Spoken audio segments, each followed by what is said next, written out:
Bonjour, Jean-René Ladurée et David Audibert. Vous avez fondé le cabinet EGAL, donc un cabinet d'études généalogiques, donc Audibert-Ladurée, en 2009 à Mayenne, donc à Argentré. Donc le cœur de votre activité, c'est la généalogie successorale. Vous travaillez principalement pour des notaires, mais aussi pour des collectivités territoriales. Est-ce que vous pouvez nous parler en fait des différentes étapes de votre travail dans le traitement d'un dossier de succession ?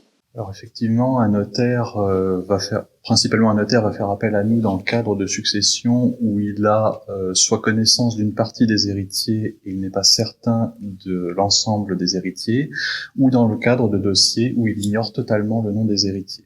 Donc on va partir généralement d'un acte de décès de la personne, éventuellement d'autres renseignements qu'il peut avoir dans le cadre de la succession, et on va reconstituer tout un tableau généalogique en remontant d'abord donc les générations, puis en redescendant vers les vivants pour retrouver des héritiers potentiels de la personne, héritiers avec lesquels on va prendre contact par la suite.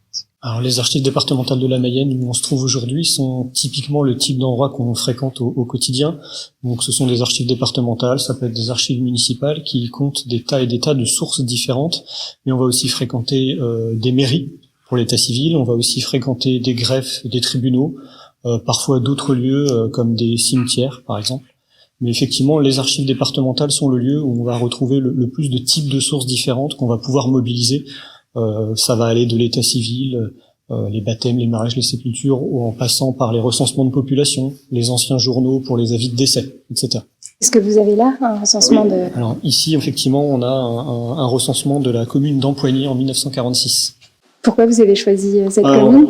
C'est vraiment le hasard complet, en fait. C'est juste que, voilà, pour des raisons légales, celui de 1946 est librement accessible en termes d'image. Donc c'est juste pour ça, en fait. Et vous évoquiez les cimetières. En fait, les cimetières, c'est quelque chose qui va confirmer une piste que vous avez et qui va vous permettre ensuite de poursuivre l'enquête ou c'est autre chose ? Ça peut être dans ce sens-là, effectivement. Le cas tout banal va être le cas d'une personne qui décède sans aucun héritier connu, célibataire par exemple, et où on doit vérifier par exemple s'il y a des descendants ou pas. Aller se recueillir sur la tombe de la personne en question permet de voir s'il y a des plaques, notamment à mon père, à ma mère, par exemple, ou à mon grand-père, à ma grand-mère, ce qui permet de se dire « Ah, tiens, il doit y avoir des descendants puisqu'il y a ce type de plaque ». Ça, c'est le premier usage, entre guillemets, qu'on va faire du cimetière. Parfois, ça peut être tout simplement une personne dont on n'arrive pas à trouver les dates et lieux de décès et dont on va localiser la tombe, effectivement, dans un cimetière, ce qui va permettre ensuite de se reporter vers d'autres types d'archives qui sont conservées soit aux archives départementales, soit en mairie, qui vont être les concessions funéraires, tout simplement, et qui vont nous permettre de savoir d'où le corps est venu pour être inhumé dans la tombe en question. Et ça dénoue des enquêtes, en fait ? Alors ça dénoue véritablement des enquêtes. On a eu un cas au Venezuela. On a eu à régler la succession d'une personne effectivement qui était décédée depuis très longtemps, puisqu'à l'heure actuelle elle aurait plus de 130 ans, mais on n'avait pas sa date ni son lieu de décès. Et grâce effectivement aux concessions funéraires dans le pays en question, on a pu retrouver la tombe parce que finalement elle était enterrée avec son mari, tout simplement. Donc c'est comme ça qu'on a pu remonter le fil effectivement. Après, il faut bien retenir que les cimetières sont pas les lieux qu'on fréquente les plus. Vraiment, j'insiste, mais ce sont vraiment les archives départementales qui sont les lieux qu'on visite le plus, littéralement. Et c'est ce qui fait que, j'ai vu ça sur votre site, c'est 80% de vos clients sont des notaires. Ah oui, alors on va bien plus même que 80%. À l'heure actuelle, plus de 90% de notre activité est liée effectivement à des notaires, parce qu'effectivement, notre activité, elle est avant tout successorale. On intervient également un petit peu pour des collectivités, mais les collectivités, c'est beaucoup plus au travers d'appels d'offres, la plupart du temps.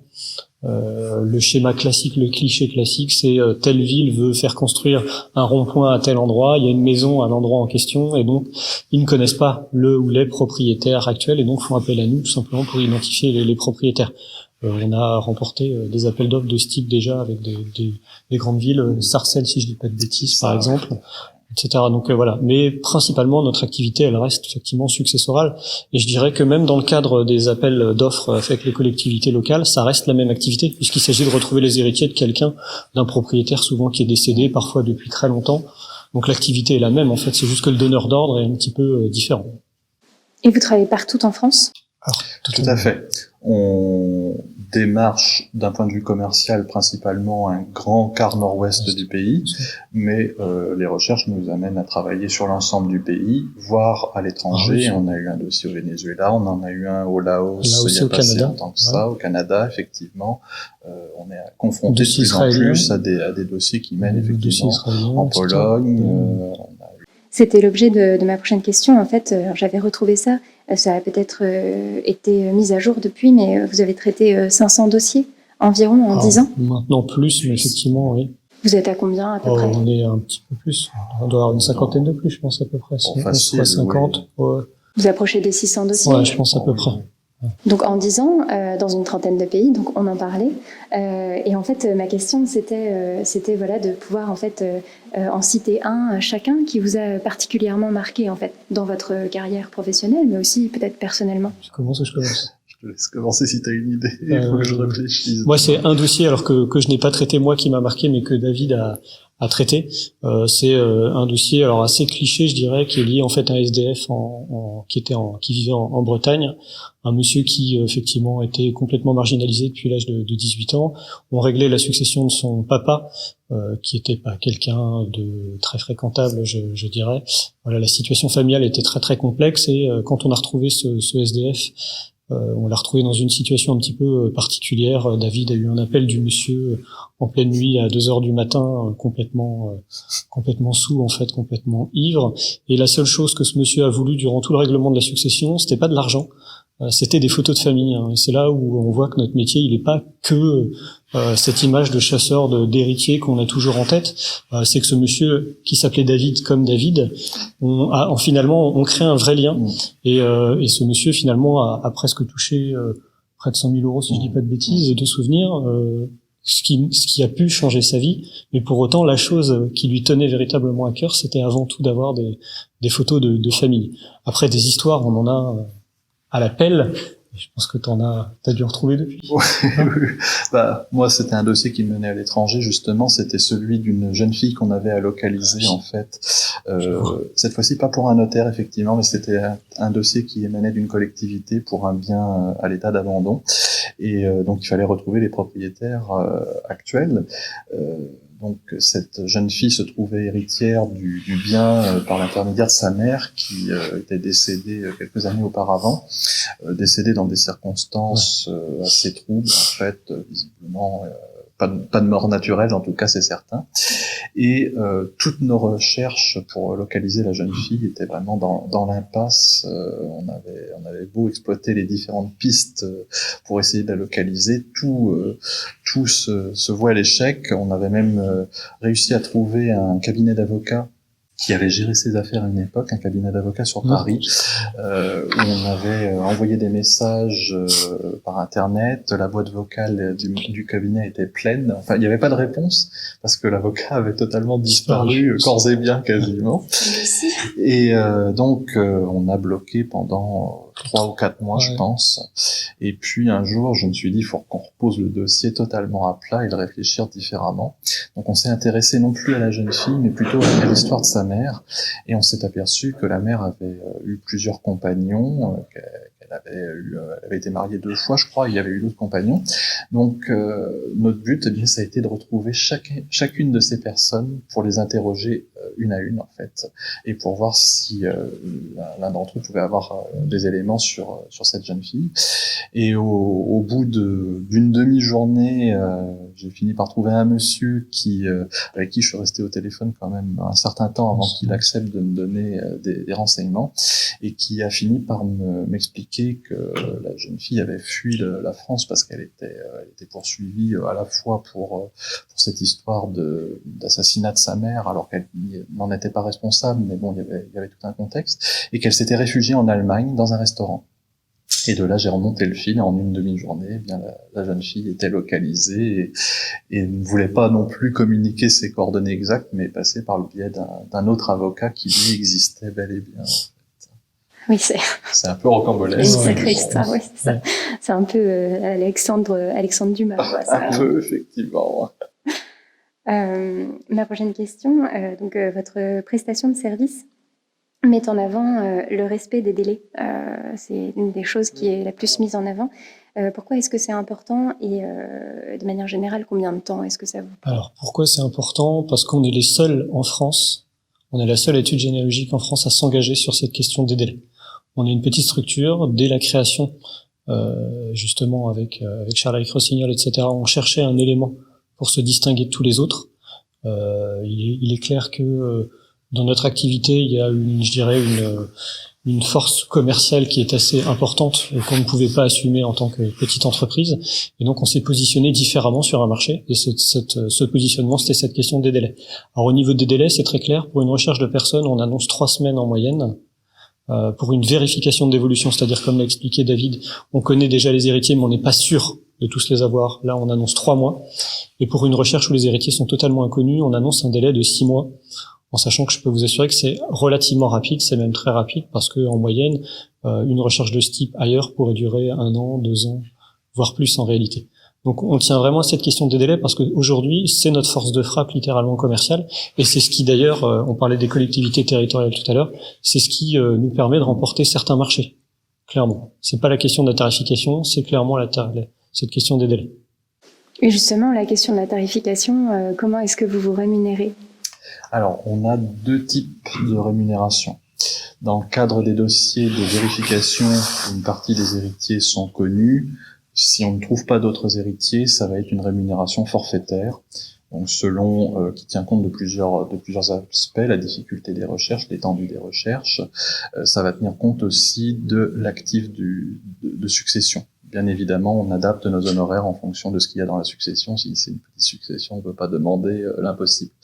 Deuxième type de rémunération, qui est le principal mode de rémunération du généalogiste, c'est quand on identifie un héritier qui n'est pas connu. Là, c'est pas forfaitaire, ça va être contractuel, c'est-à-dire qu'on lui envoie un document qui s'appelle un contrat de révélation. Ce contrat de révélation, il a pour principe de régler les honoraires du généalogiste, c'est-à-dire qu'en échange de la révélation d'un droit héréditaire que la personne ignore, eh bien, cette personne va nous rétrocéder un pourcentage de la part qui lui revient, de la part nette qui lui revient dans le cadre de la succession. Une autre activité qui semble unique en France, c'est celle de retrouver des actionnaires d'entreprises perdus ou décédés. Alors, voilà. C'est ça, à destination de qui en fait? C'est quelque chose, c'est une idée qui est venue assez par hasard en fait dans un contexte très particulier. C'est un jour un chef d'entreprise qui a contacté notre structure, qui était un peu désappointé par le fait justement d'avoir une problématique. Sa problématique, c'est qu'il était actionnaire majoritaire de son entreprise, mais qu'il ne savait pas ce qu'étaient devenus certains de ses actionnaires, et il voulait redevenir propriétaire à 100% de son entreprise. Et donc, complètement démuni, il s'est dit, je vais faire appel à un généalogiste successoral, parce que finalement, sa demande, elle est similaire à celle d'un notaire, puisque l'actionnaire, s'il est décédé, il faut retrouver ses héritiers. Et bien donc, on était typiquement dans l'activité du généalogiste successoral, et on s'est retrouvé comme ça à traiter des dossiers finalement avec des clients qui n'étaient pas du tout des clients qu'on aurait ciblés, je dirais, au début, quand on a réalisé par exemple notre business plan, etc. On s'y attendait pas du tout à cette clientèle, mais c'est aussi quelque chose qui nous a permis effectivement de nous démarquer, parce qu'on a cherché énormément sur Internet, etc. Et il est clair qu'aucune structure aujourd'hui de généalogie successorale ne propose, en tout cas ne proposait jusqu'à aujourd'hui, ce type d'activité. Et or, il y a bien une certaine demande qui est pas formidable, mais il y a malgré tout une demande, parce que ça permet effectivement à ces entreprises de se remettre sur les rails, de refaire fonctionner les choses correctement. Et alors, pour revenir du coup au processus de lancement, de création de votre entreprise, vous pouvez, est-ce que vous pouvez nous raconter un petit peu comment est-ce que ça s'est passé, et notamment l'accompagnement par Progetis, sur quel plan ça vous a aidé? Alors clairement, nous on doit beaucoup en fait à Charles-Éric Rossignol dans la constitution, je dirais, du départ de notre entreprise. L'un comme l'autre, on vous l'a dit, on est docteur, mais on n'est pas né chef d'entreprise, on était historien à la base. On était très très loin quand on a voulu créer, je dirais, de connaître les ficelles de la création et les ficelles même de la gestion d'une entreprise. Clairement, ils nous ont été d'une très très grande aide pour la constitution du business plan. parce que pour nous, quand on nous a demandé de faire un business plan, on a fait quelque chose de très universitaire. Étant tous les deux universitaires, on a fait des choses avec beaucoup de chiffres, etc. Et au final, on s'est rendu compte que, et d'ailleurs, on nous avait dit, Charles-Éric à l'époque, Rossignol nous avait dit que notre business plan n'était pas assez sexy.